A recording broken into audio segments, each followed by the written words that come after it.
了是一条普通的榕树，虽然看起来冇卖，不过当然设计的果子是上，规条树眼尾就会变做吊的大餐堂。从两只吊就当好是个果子，咦？你咪看起来那拍得好安详呢？不过拍得好的跳那帽是拍的，假的呢是舞的呢，所以佢唔係拍得好，佢係舞頭好。北京話按落烏頭翁，喺台灣舞頭好同拍得好的關係當神奇。呢兩種調唔但唱係同一口嘅，上咪當唱，聲法同事情咪做得講完全共融。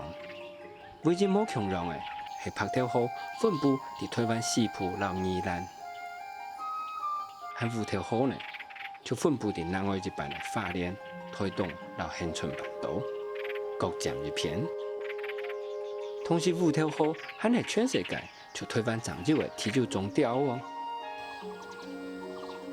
榕樹的果子當到調好食，從唔識調就不視為過來高幹。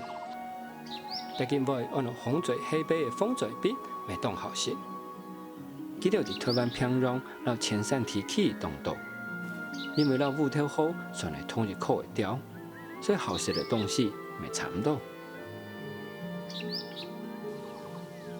較罕見的係兩隻漢版台式的衝鋼調，兩種調喺台灣非常少，嘅台調當獎，因為貴姓黃稔稔，所以北京話的名就按黃鸝。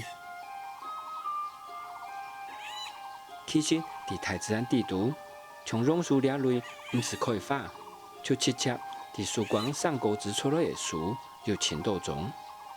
兩種樹因為發就直接上的果子呢，看起來像冇發，所以就本人喊做冇發果，係當到動物的食物來源，所以唔但將風土泡沫處咪為果來食，等到團舞連果子裡咪會刻上樹檔來食ra。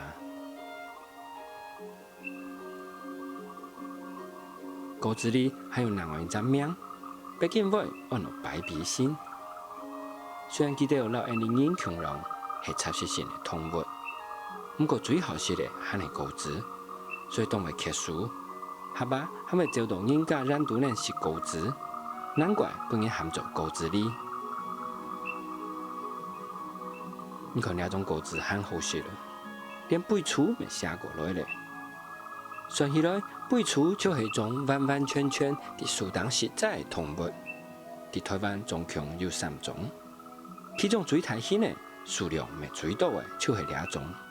北京話按大刺烏樹，客話含啲大背書。